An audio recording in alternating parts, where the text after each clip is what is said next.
for me would also be very important to have no hierarchical divide between lecturer and student, because we all can think of a lecturer who feels he has the moral, the social, and the intellectual high ground. And that is always something that discourages learning, I feel, because it has nothing to do with any shared construction or my own construction of knowledge and learning.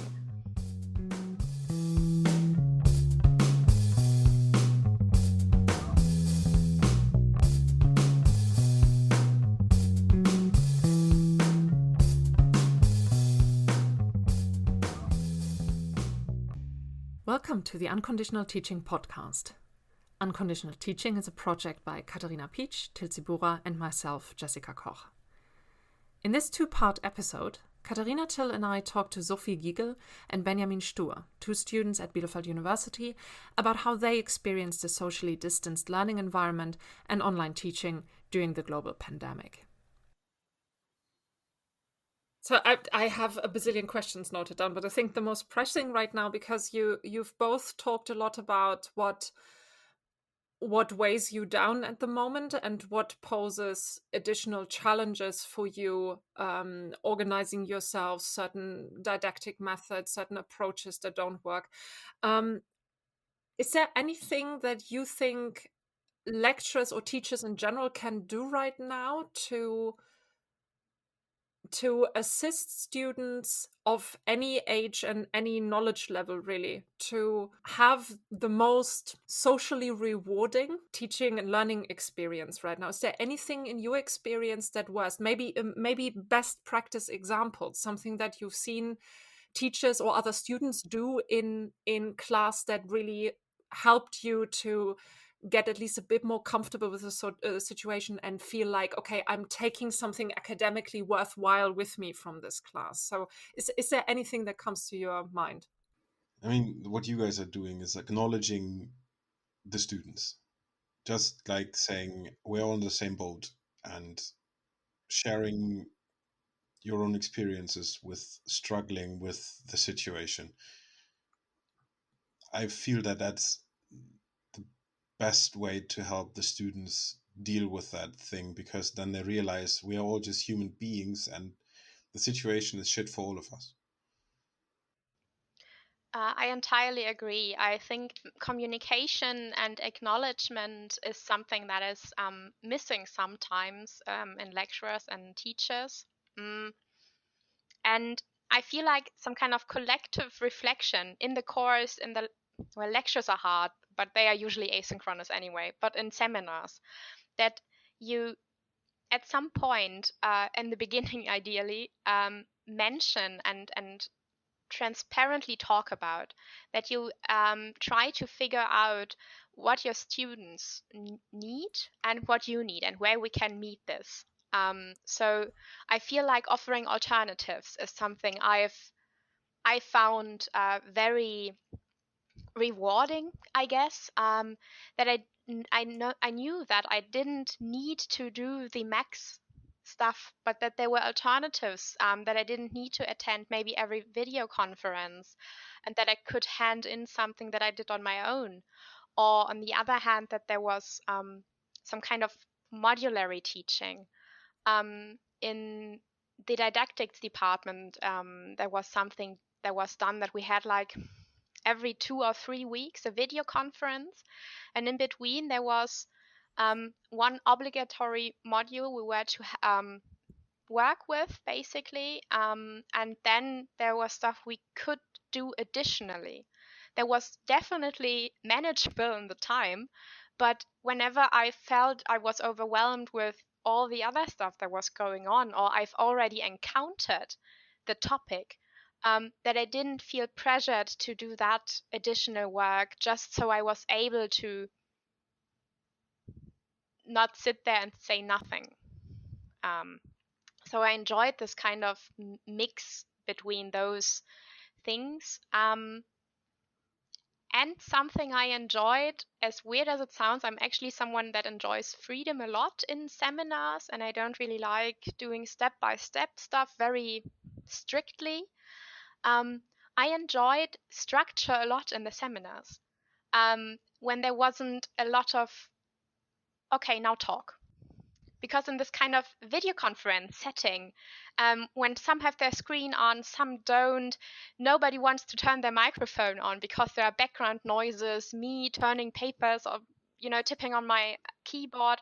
So when the lecturer offered some kind of structure, was it or is it breakout sessions with at the most 5 people to pre-discuss stuff in some kind of a safe space in this Schonraum in which you can discuss it and then carry it back into one of the group is usually comfortable with talking in front of this great or bigger video conference. This is something I actually found rewarding, and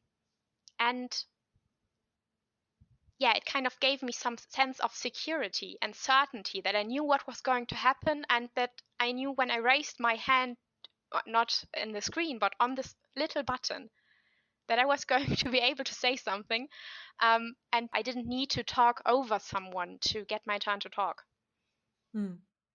I think one thing that is definitely like packed in what you've just said, or somewhat hidden or implicit in what you just said, is the fact that for me, what I take away from that as a teacher is that I need to award students more time in class. The stuff that works in 10 minutes in a normal classroom setting does not work in 10 minutes in a Zoom session. Yeah.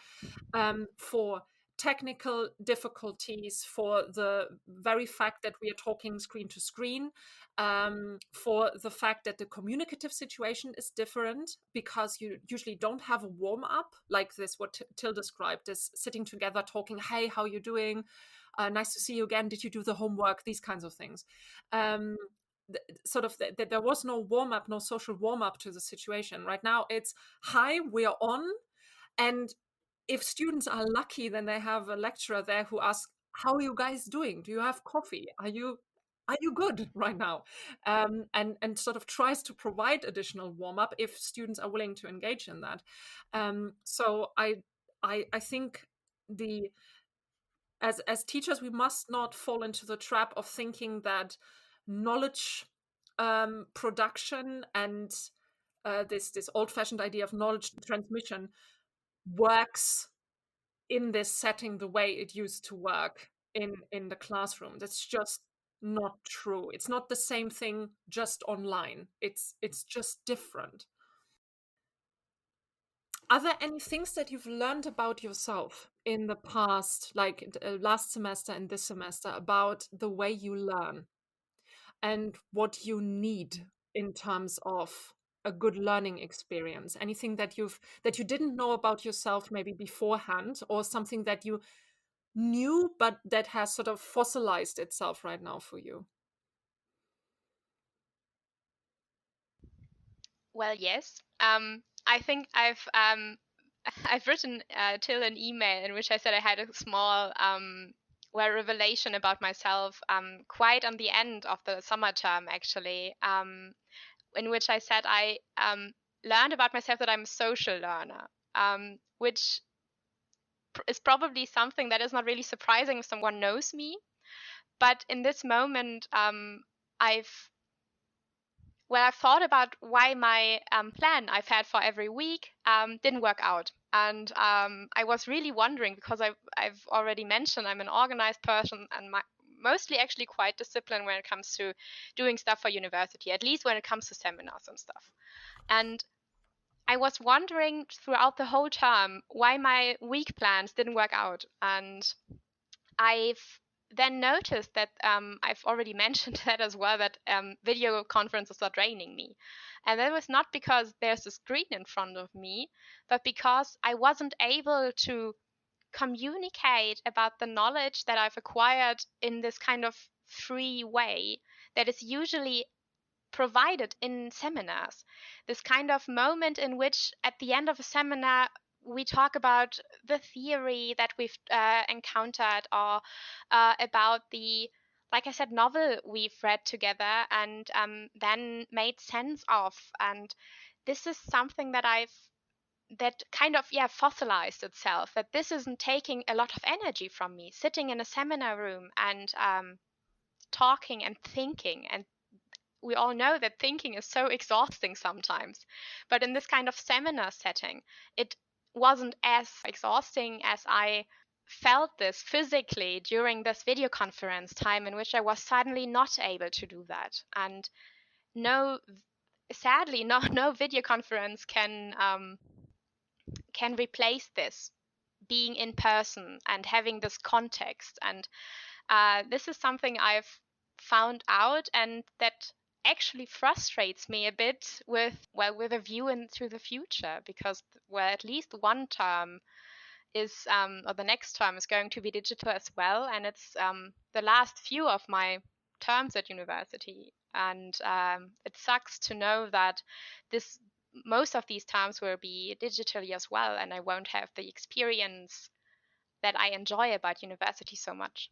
I can only agree with that. I mean, I would also go a little further and say that I realized that I'm more of a social person in general, which I only realized like a couple of months after this crisis thing began, because I suddenly missed being around people, and I was like, that's not the usual.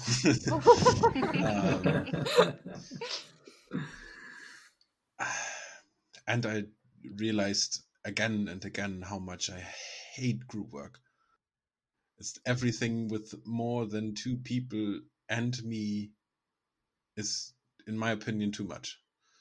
Because I have a very particular way of working and thinking and discussing, and it's very hard for me to do it in a different way. Can you elaborate on that a little? Also, how that relates especially to digital learning. Yes, so I mean, discussing things is great. I like that, but when we have to do a group task, I like to be able to rely on people. So I like to choose who I work with, because I know with certain people I do really good work with, and also other people have to rely on me, and I'm sometimes not the most reliable person in finishing things on time, so I don't want anybody else to be negatively influenced by that. So yeah, that's mostly it. My problem with group work, that I can't choose who I want to work with. Because like breakout rooms are always just like randomly assigned. Often. If people don't have the newest version of Zoom, that is the case, yes. And you need to make the effort as a lecturer to sort of slot people in particular groups. So yes, that's I want to elaborate on that and kind of agree, because I've had a lot of group tasks in the summer term as well, and most of the groups were put together arbitrarily, either by Zoom or by choose one topic and see who comes out as a group, which I really don't like. And I differentiate between group tasks and group discussions in digital teaching, because a group task in which you work together over a longer time, and then if you are then put together arbitrarily, is a tremendous exhaustive task. Because then you have to have the whole group finding phase, which is a lot, even in person. And then you also need to do the other stuff that we've talked about, finding your new routines, etc., etc.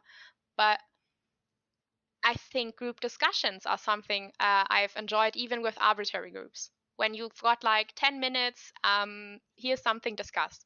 That is something I've really enjoyed, because I already mentioned that this whole being in a great seminar room with 40 people, 20 have their cameras on and one has their microphone on and is doing background noise, is really exhausting. But the smaller groups for discussions I really enjoyed. yeah. I think I would like to use this point, because what the two of you've just said, I think for me sort of boils down to three keywords for me that I've observed in my own teaching. It seems to me that we need to find, as with any regular teaching, but also especially now in the digital teaching environment, a balance between challenge and choice and comfort. So there seems to be the necessity to figure out, okay, how can I help my students to find ways with me together that help them to work in a way that they want to, and in a way that benefits them. And only my students can know that.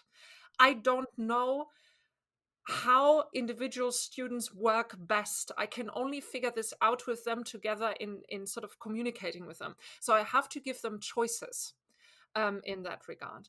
But I also want my classes to pose certain challenges for people. I want to pose the in Krashen's term, the I+1 moment, as it were. And I need to be able to provide sort of a bouquet of challenges for people that my students then can pick from. I want to have my next level up in writing good paragraphs. So this is my next challenge. Or I want to understand this really, really difficult theory because I think I want to apply this in the future, maybe in my BA or MA thesis to something. So this is what I'm going for. Or for some students, it may be navigating the social environment of discussion, particularly for people who are extremely anxious in social settings. For them, it may not be about the content of the class at all, but about the social experience. So here's a challenge for you if you want it. And the last point is, of course, comfort. And I can already hear sort of teachers from my past rolling their eyes at me for even mentioning this now. But I think I've said this before, and I would always reiterate this. It's nobody ever learned more or better because they were terrified in class.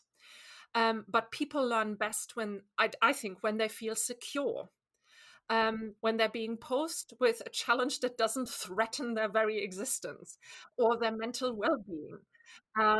Yes, of course, challenges can motivate us, but it shouldn't be about, can I leave this classroom without being traumatized or without being like suffering a panic attack or something like that. And for a lot of our students, this is not something that is outside of the realm of the possible. So providing a balance or figuring out together with students how to provide a balance between challenge and choice and comfort, I think is even more challenging right now in this online semester than it is already in regular teaching with larger groups. And just one last footnote concerning the cameras, because I just last week I had a fantastic example of how this social contract between students suddenly doesn't function in the same way that it used to. And there was one student in one of my classes who by accident left her microphone on while I was telling them about that I would slot them into breakout rooms with a discussion task. And in the background, I heard another person say to her, look, you need to switch your camera on. And then she said to this other person, no, we're just going into breakout rooms. And I thought this is so emblematic for what this kind of socially distanced learning situation can do with people. This feeling, no, I don't need to show myself. I don't need to open up this communicative situation because who cares anyway? And I don't want to. I get the chance to distance myself from the whole thing, so I will. I will leave the camera off and I will switch the microphone off and I won't participate in this discussion. And this must be, I mean, for me, this is super stressful when I have a class and only like 10 of 50 cameras are on. Not counting everybody who doesn't have a camera, who can't use a camera for other reasons. But in group discussions, this must be so frustrating for those students who are really trying to make an effort, who upload a picture or use their camera and then participate in discussions because they are seeking out this social situation and this thing that usually in a classroom situation cannot be avoided, at least not this, yes, I'm present. It's actually something I've noticed when switching from university to school and now in the distance teaching at school is that even less students or pupils at school have their camera on. Actually, nobody does. So it was a big surprise for me, or a shock moment actually, when I sat in my own first class digitally, which I then held, and nobody turned their camera on. And some of them said, well, I don't have a camera, which is perfectly fine. And of course, it's also perfectly fine to not turn your camera on. But on the one hand, I felt like privileged that in university, I didn't have to think about it that much after all, because someone had always had their camera on in my seminars. And on the other hand, I was terrified why students at school don't turn their camera on. And on the one hand, I think that is because of the hardware. Many of them I've learned since then in the chats with their smartphone. So I think this is kind of a awkward thing to have your phone and being wobbly all the time. But on the other hand, I don't think they feel comfortable enough in school to share their personal space, Yeah. which was something actually a lecturer at university said, and that kind of blew my mind and has kept me thinking since. I'm not surprised at all that people feel uncomfortable with sharing their private spaces, and or to figure out a way in which they can share as part of their private space that they're comfortable with sharing, like the most blank white wall in the background or something along those lines. And then, of course, we are also talking about the digital divide here, like who has the hardware to do certain things, who has a green screen and can just like pretend they're somewhere in space, who has a second screen or can afford a second screen to look at a shared screen from the lecturer and look at the faces of the fellow students, who has a good microphone, who has access to a good internet connection. All of these things play a role in whether or not we feel comfortable sharing our faces or can share our faces. Are we living with anybody else who is in the background, who does not want to be seen on screen? So taking on this persona of the student or taking on the persona of the lecturer is so much harder when we are basically streaming from our personal spaces. One thing that I'm also missing is the fact that I can't read the room. So that's another thing I've learned about myself. I'm a big fan of no holds barred discussion. Like, I don't care if anybody rips my argument apart. I don't take it personally. I find that very engaging because that's how discussions, in my opinion, are perfect. That's just me, though. So sometimes I might say something that a person takes personally, and I can't read that from the person if they don't have their camera on, or if they have their camera on and aren't really moving. So I can see if a person tenses or something. So if I maybe have gone too far or something. Yeah. As a teacher, I think this is even worse, because whenever I want to say something and would like to know if how the room reacts to that, especially in classes or courses where I'm not really comfortable, and as from the praxis semester practical term speaking, I don't know the classes and courses very well, and then I need to teach them digitally, and I'm like, well, I have no idea whether any one of you is there listening, understanding me, Bored. and is bored. Am I connecting with anything I've just said to you?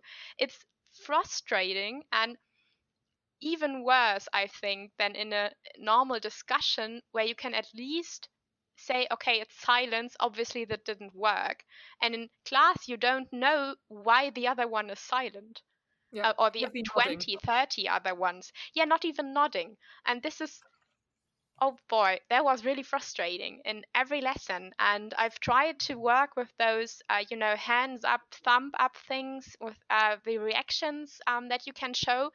And it kind of helps to see, oh, well, everybody is raising their hand when I ask for it, so they are at least there. But it it doesn't nearly replace this, because you feel so detached from everyone in this moment. to me, it sounds more and more as if the disconnect between people that schools and university have at a very fundamental level installed, because they are so hierarchical, that this is aggravated by the situation, by the technology, and by the, I mean, that's so ironic. In the beginning, when social distancing became this huge buzzword, people still tried, some politicians, for instance, they still try to remind us, no, it's not about social distance, it's about physical distance. But the term stuck. And that's for a reason, I think. So it's actually about social distances and social disconnects. And I think that maybe classes that are still working relatively well are working well or working okay, because the disconnect is not that much aggravated by the situation, because lecturers and students as well are still taking care to keep up basic connections. And I think they are able to do that because they are still able to see themselves more on eye level, and hierarchies and this idea of hierarchical bestowing of knowledge is not that important in the classes that these teachers teach and that students attend and engage in. And I also thought, like, for me, this, all these black screens we are talking about, and it does make sense that that there are even more of them in a school setting than a university setting. They are maybe like a representation or an effect of this disconnect. Because, and it makes total sense, and I love what you said, Sophie, that this people are not comfortable to share their personal space. Why would they, if in this in our Bildungssystem they are not seen as people, as persons? So why would they want to share their personal space? Why would they risk sharing that? Why would they risk connecting in this much more precarious situation where, like, the rules and the social contract is much less established and defined, like in these video conferences and digital learning situations? Why would they risk exposing themselves if the rules of this inhumane hierarchical system of education, and this is worse in school, I think, than in university, but still are in place. So I think this, and I'm only realizing why we are talking and why you are talking about your experiences. And I thought about, I have never blacked out my screen in any Zoom session that I've been in, but I haven't been a student during the pandemic at all. But I also think I don't feel the need to hide or protect is the better word, I think, to protect my personal space in video calls. And I think this is in part because I was lucky enough to attend a school, the Oberstufenkolleg in Bielefeld, where much more personal and non-hierarchical relationships between teachers and students are possible. So I've had the opportunity once in my life to be in a learning environment where I was seen and treated as a person. And I think from this experience, I still have the belief that, and it doesn't really matter whether I'm in a student or in a teacher position in a specific instance or situation, I still have this belief or this trust that I can be or show myself as a person, not just as someone who inhabits a certain position in a hierarchy. And this is one of the reasons, I think, why I'm mostly comfortable with just sharing my personal space on screen and trying to connect in the way that technology in this instance allows. But I totally see that people who did not have this amazing opportunity of seeing that learning can be something different, that it can be based on personal relationships between people, and some of them are called teachers and some of them are called students, but this is not the most important thing, that this is just not the case for them. This is just not how they are able to see and define themselves. I think I have an anecdote to share, or even a method maybe, that made it possible in some situations in my seminars to overcome this hurdle of showing yourself, or at least to create a kind of community through the screens by sharing personal life. And this was begun or started off or inspired by a student in my blog seminar in summer, who obviously didn't have any trouble sharing her personal space, proven by the fact that she always looked like she had just woken up, turned on the computer in bed, and she sat there with her pajamas, basically. And she had 2 canaries in her apartment who flew around her and sort of sat on her shoulders. And so at some point I didn't notice, I was talking, and in the chat it went like, ah, and oh, what's their names? And I was like, what's going on? And then I saw, and this turned into a everyone show their pets session in class, which was so lovely and really, really nice. And people deliberately or specifically switched their cameras on to show off their dogs or their cats or their pets. I know, Jessica, your cats don't care whether you want them to be on screen or not. They always make themselves stars of your seminars. But I don't have any pets, but I found it lovely to see, and I tried to recreate this moment in the next seminar that I had, when I asked, okay, if you have pets, please show them, bring them on screen. And this creates sort of a bridge to, hey, we are people who live in our personal spaces, and we have cohabitants, basically, and we can have a nice moment with that situation for a little bit. I try to keep track of that and remember that as a moment that is recreatable by us teachers, because in a seminar of 100 people or 40 people, there's bound to be people with pets who like to show them off, basically. And this creates a moment of community in the social spaces that we live in. Yeah, I entirely agree, because this is, sharing something small about your personal space is always something I found interesting, and it was always a moment of, well, personal acknowledgement. Yeah, use those moments. I think this, we were talking about best practice before, and this is one thing that I try to file away for myself. Use those moments to create community and overcome the hierarchy and work with the social awkwardness that we're bound to experience. Yeah. I wanted to say something, because again, I'm trying to sort of synthesize what I hear when you were speaking, and I think what you just said about sharing personal space and how this can sort of create a more like sociable community in online classroom settings has a lot to do with changing the way we look at professionalism, or what we deem professional. Because we have all of these YouTube clips of news anchors that suddenly showed that they were not wearing suit pants from the waist down, but their PJs, or where a cat just comes into the picture or something like that. And I think in a lot of settings we pretend, or professionalism means pretending that you're not a private person.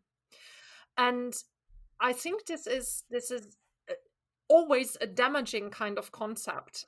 It's we can pretend that this is a way to protect ourselves from something, but what do we need to protect ourselves when we are sort of working together to create a cool communicative community? That there shouldn't be a need to, like, hierarchically speaking, to protect ourselves. But as Katharina pointed out, there are administrative hierarchical structures in place that make it so much harder to overcome this artificial construct of professionalism, and that leads to all kinds of pretending and also fearing to break the role that we are playing. And I feel that every day myself, and I can see it in the faces of my students when we have these moments where where I use a swear word, and I swear a lot in class because I can't stop myself even after years of practice.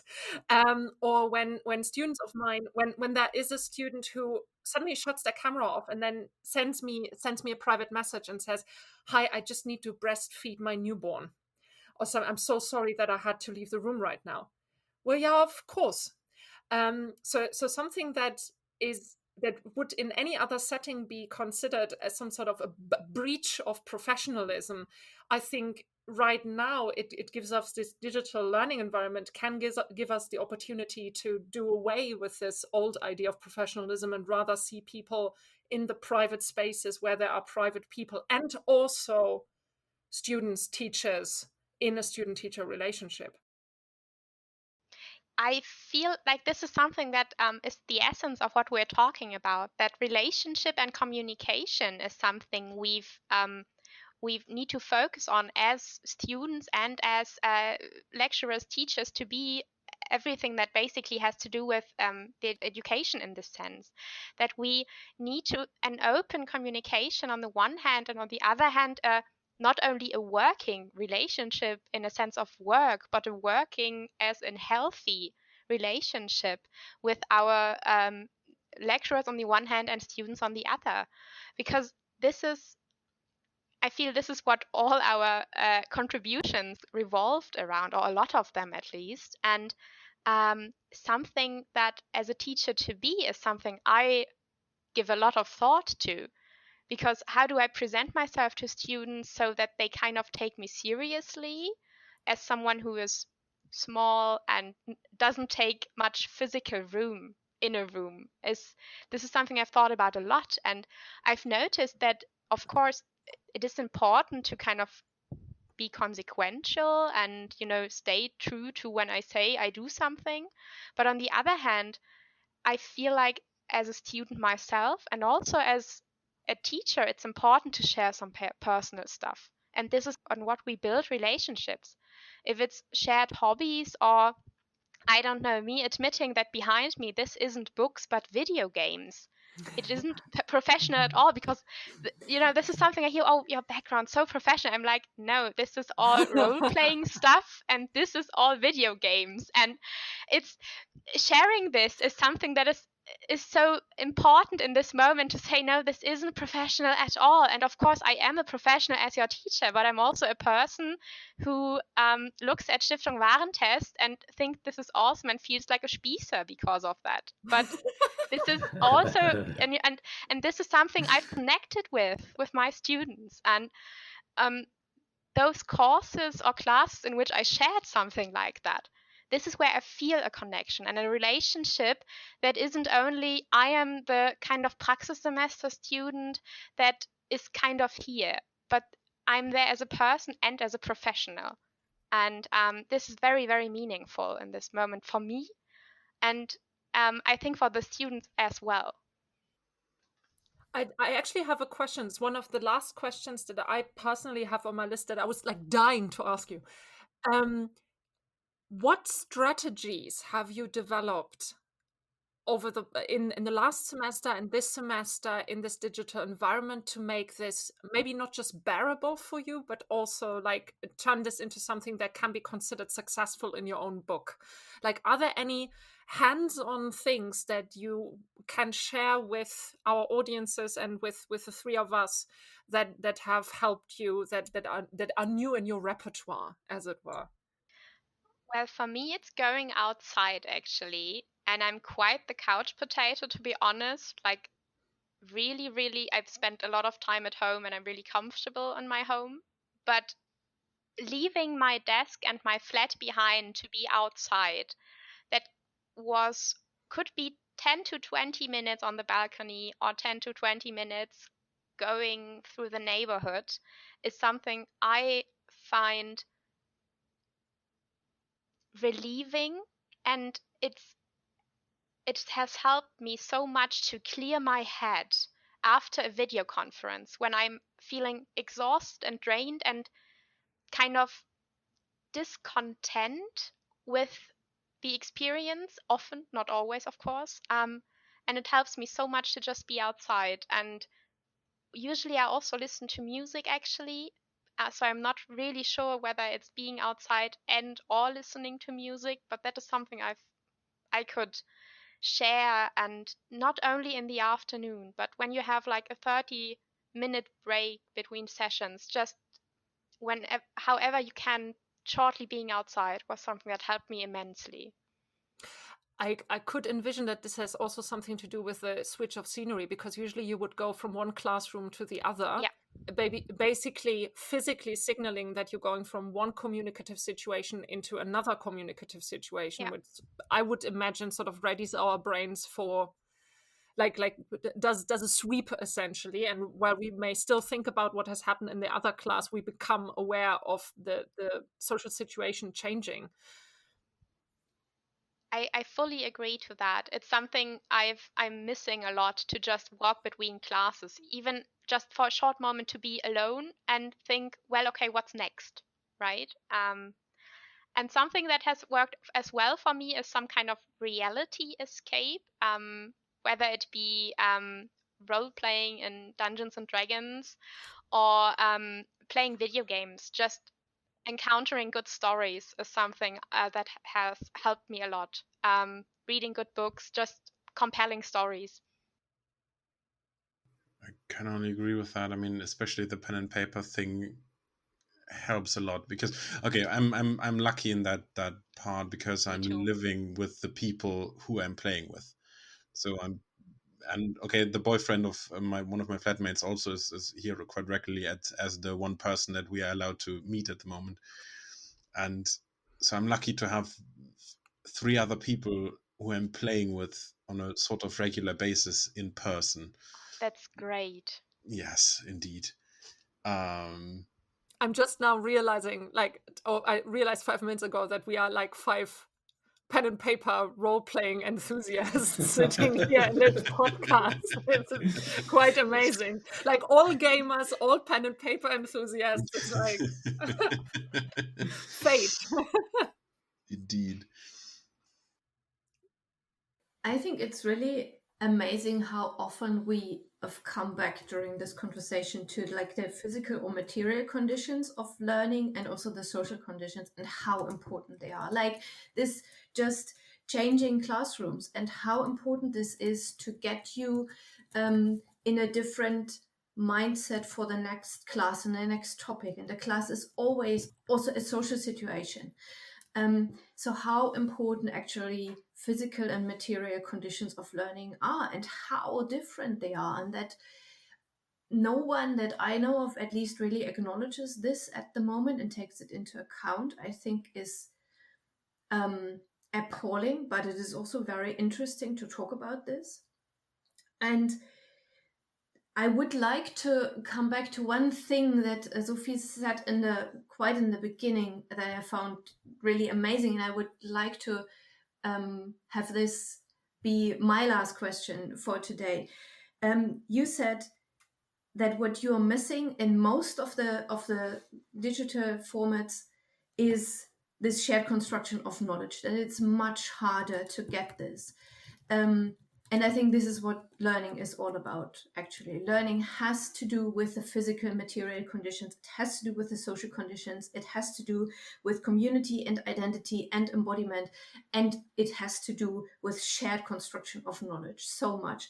So I would be interested in asking, especially Benni and Sophie, but also maybe the three of us, how would that shared construction of knowledge at uni look in an ideal world for you? What facilitates for you personally this kind of learning the most? I would like to hear about that from you, if you like. Well, I'm a very analog person, I like the old school part of university, like this meeting in a room with other people having sort of the same goal of becoming a little more educated, including the lecturer, of course. I mean, that's usually the source of most knowledge in that classroom, who's sharing that knowledge with everyone else so that everybody else can maybe connect that knowledge to other knowledge that they have. And so the general knowledge of the word growing, that's my personal ideal learning space.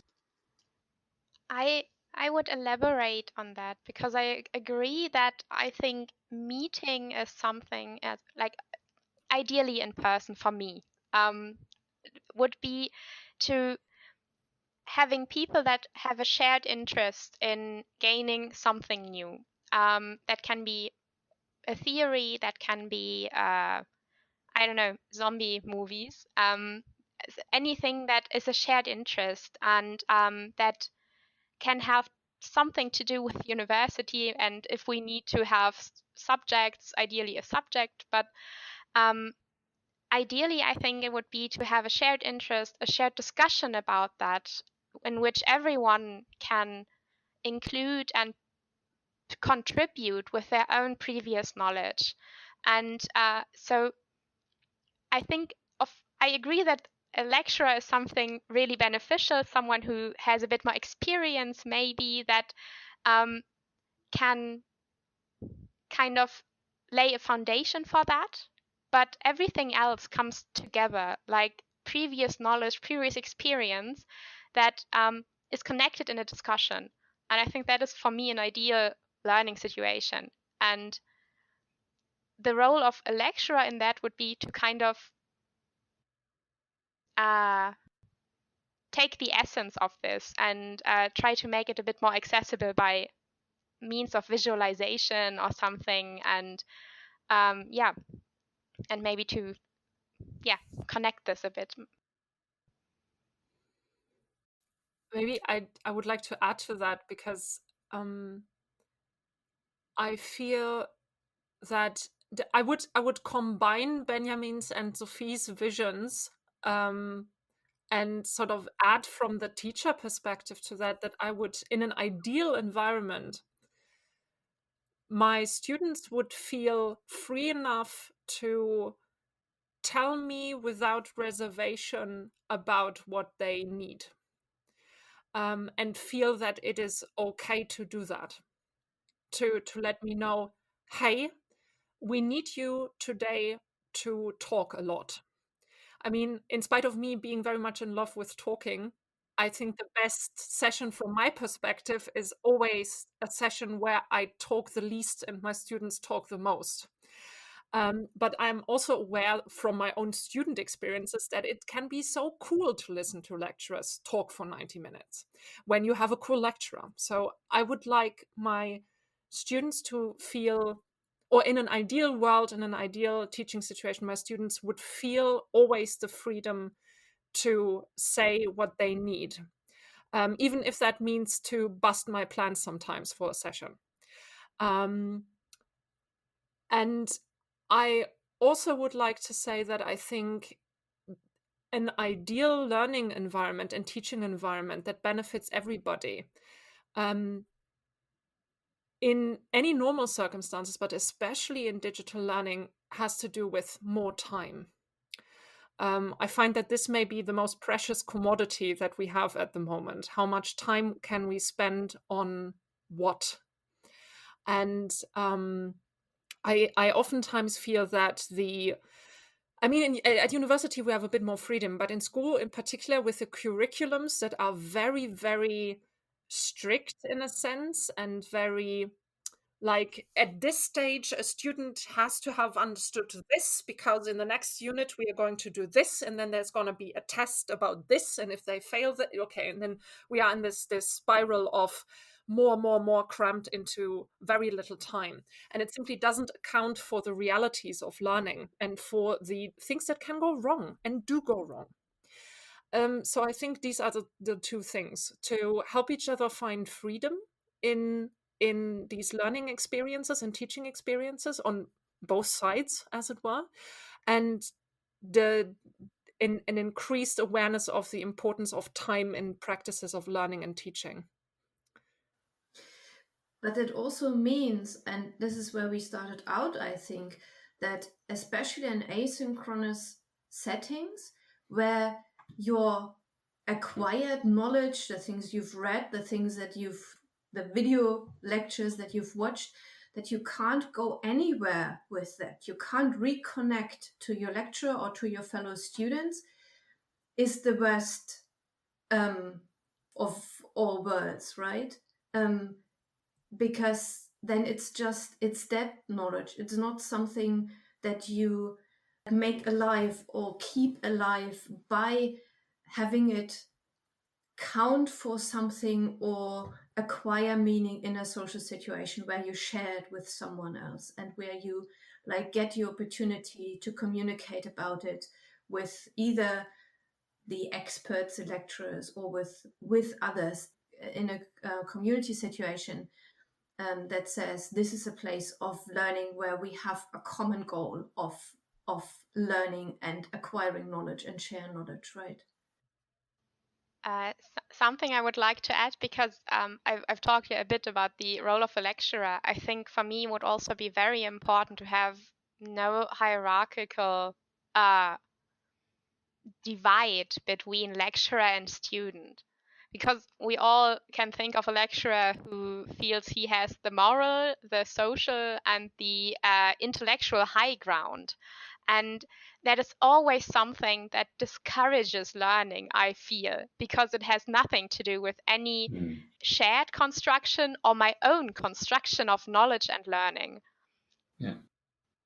I mean, when Katharina, when you spoke, Benni was nodding, Sophie was nodding, I was nodding. I think, yes, I would agree. To me, asynchronous teaching is not worth doing as a teacher.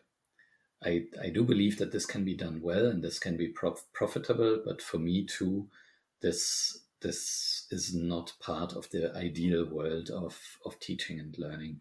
And I wouldn't do it as a teacher. I wouldn't do it because to me, what's the point of learning is this shared pursuit of insight, running with an idea, watching other people run with ideas, and sharing expertise and reflection and communication about the idea, inspiring each other. And I find this is possible in synchronous online teaching. But when Jessica talked about time, I was thinking about my own seminars, and I'm teaching bi-weekly 4-hour slots. And I feel like in 4 hours or in a 4-hour slot, I get half as much done in terms of communication, but also in terms of content, in terms of exchange, in terms of how much students can exchange among each other. It's twice as exhausting as a usual 2-hour block. And the focus for me has changed massively from sort of easy shared pursuit of insight, mutual construction of knowledge, as Sophie said it, to just holding on, just creating moments of relationship between students and between me and students. And a lot of my teaching effort flows into creating relationship. And then a lot of the stuff that I would build on in normal class situations under non-pandemic conditions in a seminar room falls under the table because I don't really have the time, or the interaction is so awkward that it doesn't really work that way. And yeah, so my ideal kind of teaching is also, like Benni said, an old school analog classroom. Yeah. I mean, in normal live seminars, we're all doing an element of asynchronous teaching, usually because we give homework tasks or assignments to prep assignments for the next session and so on. And this is no different now, at least in my classes. I still do that, and I spend a lot of time creating these assignment sheets, and it's also a way of communicating to me. I can use instructions or a certain kind of language to tell students about my thoughts on a subject, which they can then position themselves to in the exercise and something like that. And this is, to me, this is not an extraordinary part of teaching. But then if I imagine I would replace the live class session by another one of those modules, then this would become disconnected for me. And I wouldn't, I mean, I can put in all the work I want and all the effort I want. If I don't have a person responding to that, to me, to my face, basically, then as a teacher, I feel this doesn't have much meaning to what I do. And I've accepted that about my teaching personality a long time ago. I need that personal connection. I need people sort of nodding and saying, oh yeah, this reminds me of, or, oh, I see, or can you explain this again? And I don't doubt that you can put a lot of effort in good online lectures, for example, and then do a flipped classroom. But you can do all that in live sessions better than you can do it fully digital. Probably, I would assume. Sometimes I have generally problems to concentrate on someone talking or on a discussion, because then sometimes I have this one thought that I find very interesting, and then I'm like off for 20 minutes.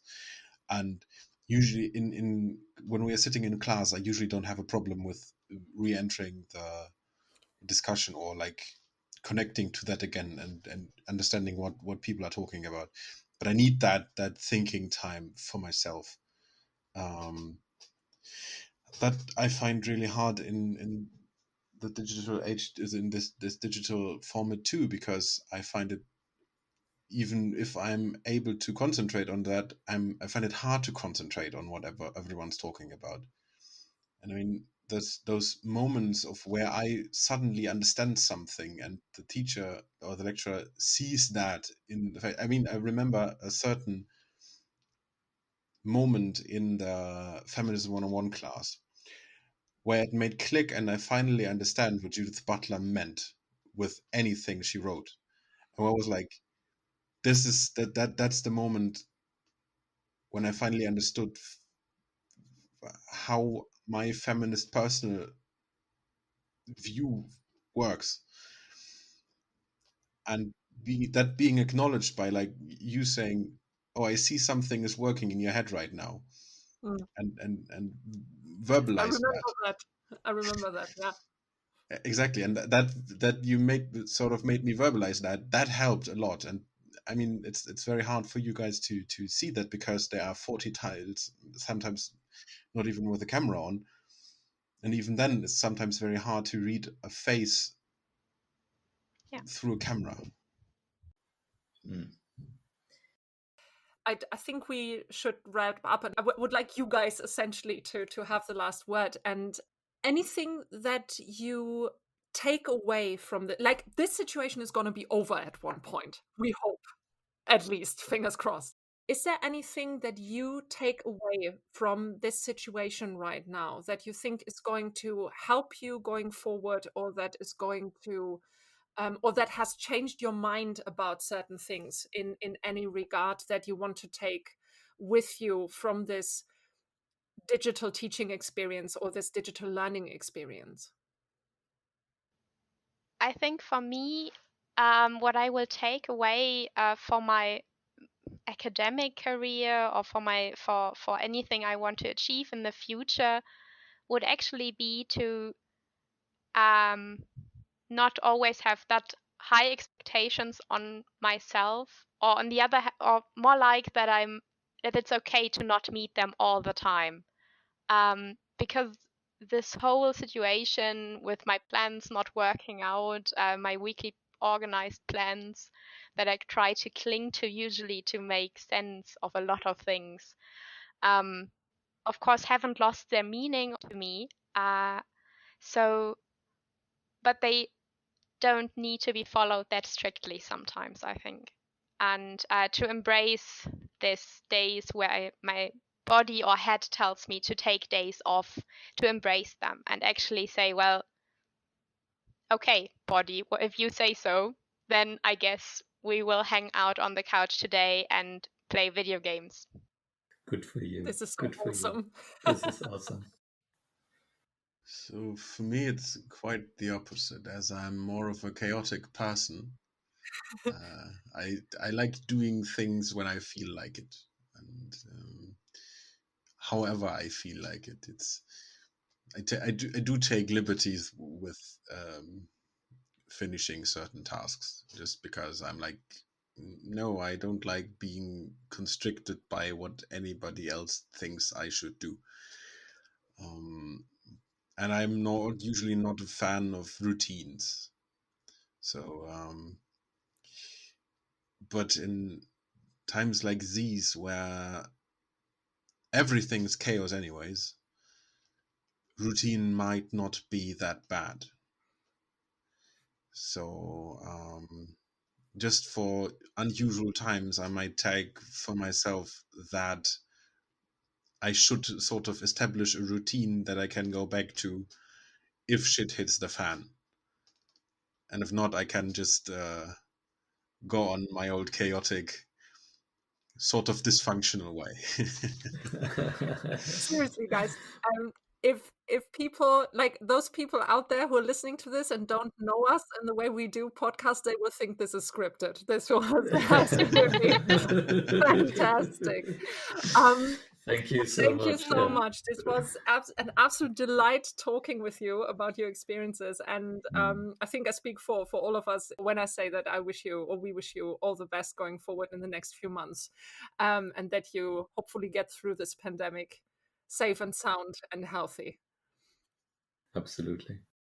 Well, thanks for having us. It was really a pleasure to be here, and so intellectually stimulating, if you want to say so. No, it was a great discussion, and I think I have so much to think about now. So thanks for having us. Thanks for having us, yeah.